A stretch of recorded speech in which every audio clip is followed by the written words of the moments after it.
déjà, bonjour à tous et puis bienvenue pour ce live technique Arvalis.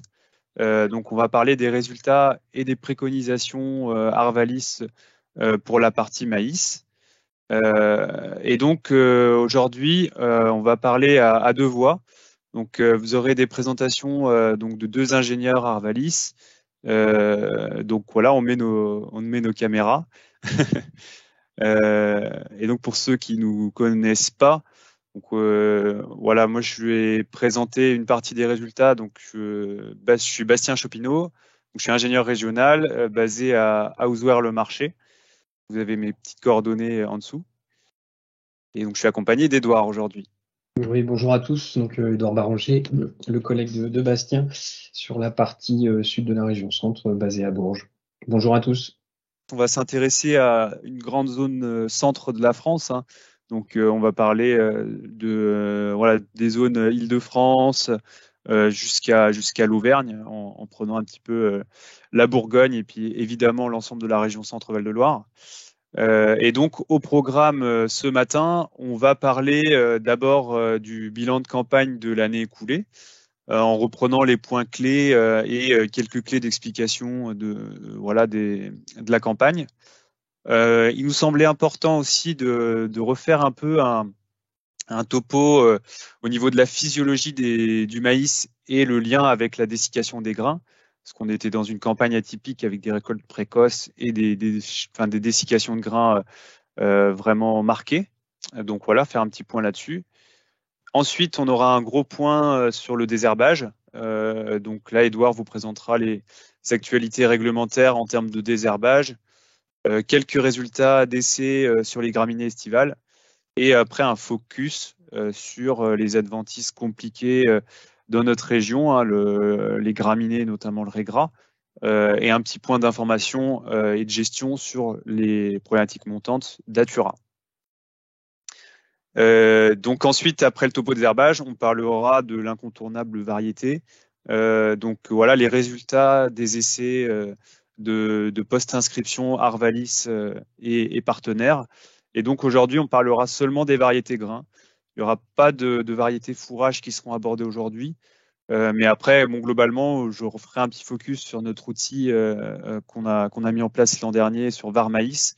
Et il y a beaucoup d'informations en grains et en fourrage pour vous aider à choisir vos variétés. On voulait vous faire un petit point sur la fertilité du maïs, parce que vous l'avez vu, hein, même dans nos conditions irriguées, on a eu des pertes de nombre de grains avec de l'avortement des grains.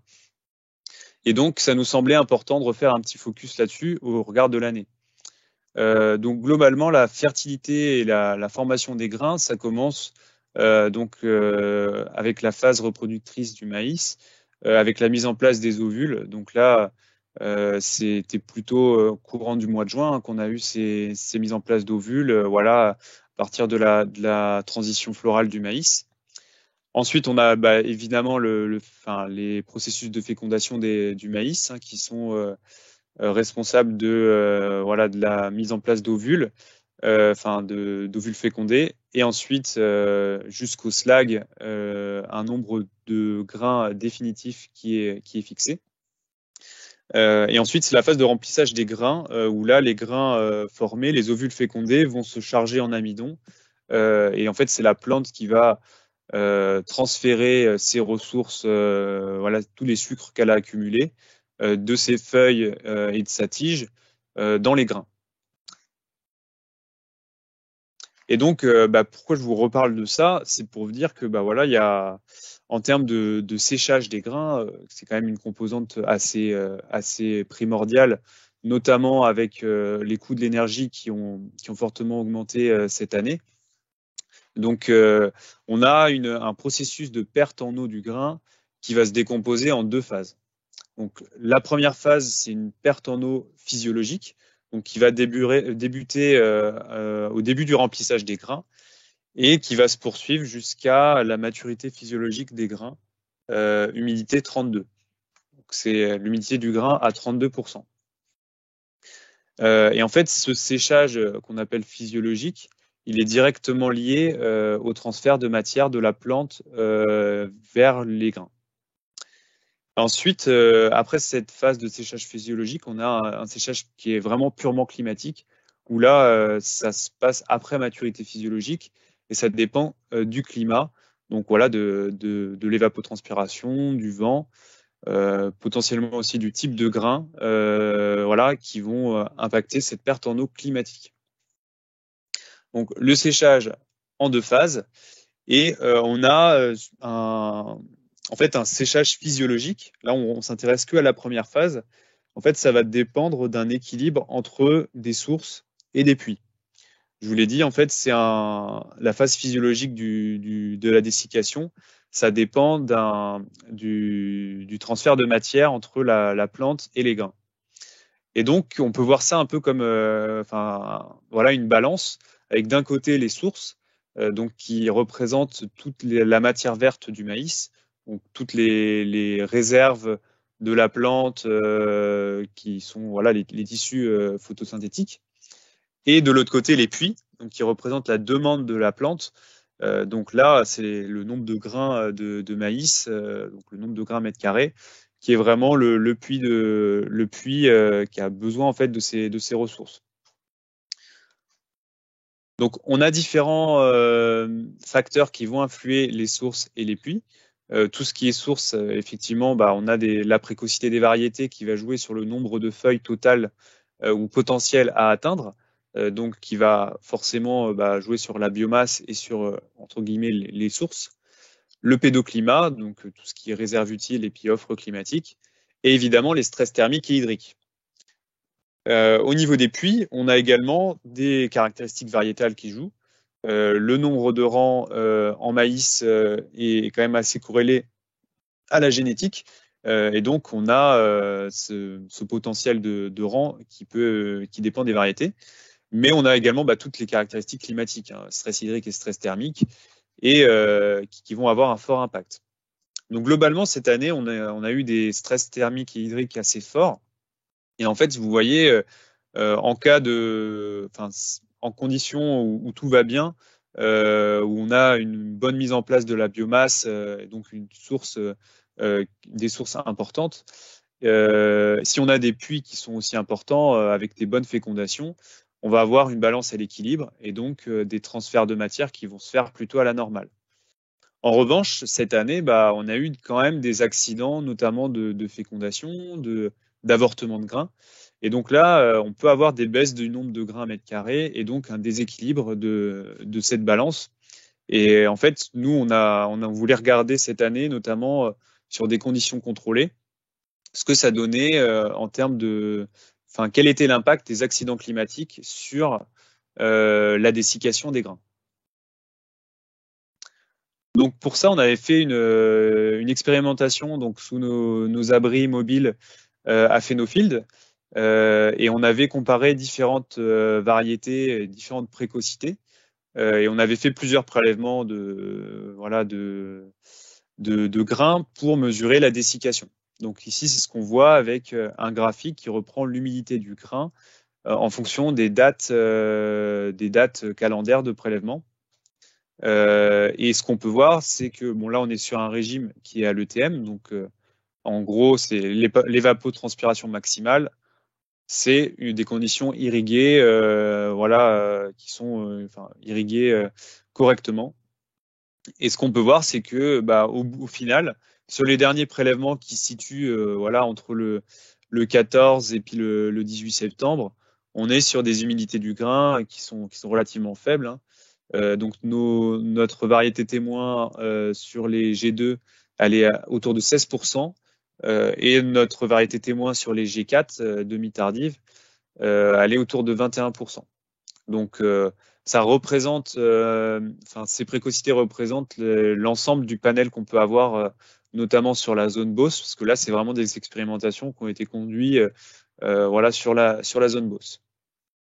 Donc, OK, on a des séchages qui ont été plus rapides cette année. Et donc, si on s'intéresse vraiment à ce que peuvent donner les impacts des stress climatiques, on a regardé, en fait, on a simulé, grâce à nos abris, des stress autour de la floraison en empêchant en fait les pluies lors des périodes critique, enfin voilà, juste avant la floraison.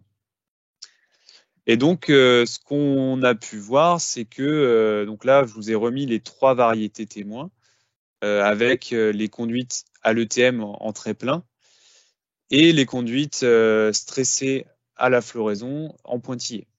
Donc vous avez les 3 variétés, c'est Galerie en haut, c'est pas DKC 4590. En haut à gauche, c'est ES Galerie.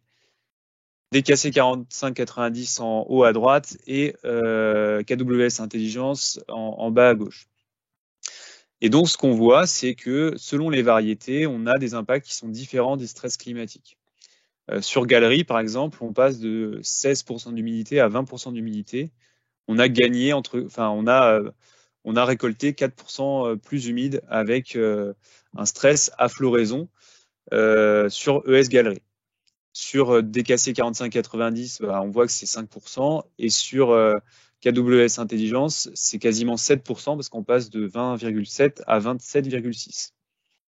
Donc globalement, en fait, l'expérimentation nous a permis de voir quels sont les impacts des stress autour de la floraison du maïs.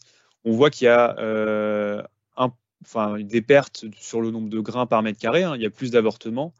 Dans notre essai, c'était moins 20 à moins 30% sur le nombre de grains mètre carré, selon les précocités. Et également, ce qu'on voit, c'est qu'il y a aussi des choses qui changent au niveau humidité du grain et dessiccation, puisque les variétés qui avaient été, les maïs qui avaient été stressés autour de la floraison gagnaient 4 à 7 points d'humidité en plus selon les variétés. Donc tout ça pour dire que voilà, les impacts autour de la floraison et sur le nombre de grains par mètre carré, ça va aussi jouer sur la dessiccation du grain, ce qui est d'autant plus du coup dommageable au regard des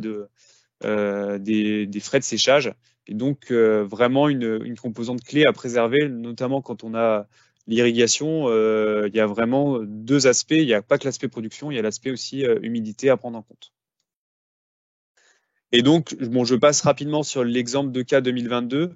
C'est juste pour remettre dans le contexte. On avait un printemps qui était relativement doux, avec des démarrages rapides, mais des maïs qui avaient parfois des petits gabarits. Donc, on était déjà sur des sources qui étaient plutôt basses. Ensuite, pendant la phase reproductive, on a eu des accidents de fertilité du maïs. Ça a pu arriver. Globalement, en parcelle irriguée, ça a plutôt été, mais on a pu avoir des grosses en pluvial, des accidents de fertilité quand même importants.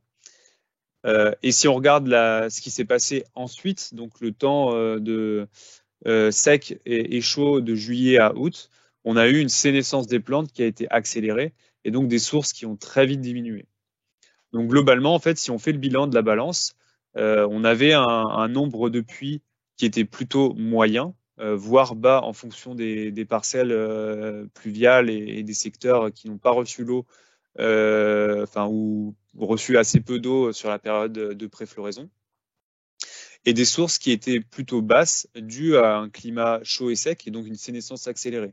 Donc globalement, ça explique le fait qu'il y ait un bon nombre, un nombre de grains plutôt moyen et des sources plutôt assez faibles, qu'il y a eu une remobilisation des réserves très rapide, une sénescence globale rapide et donc des grains récoltés plutôt secs.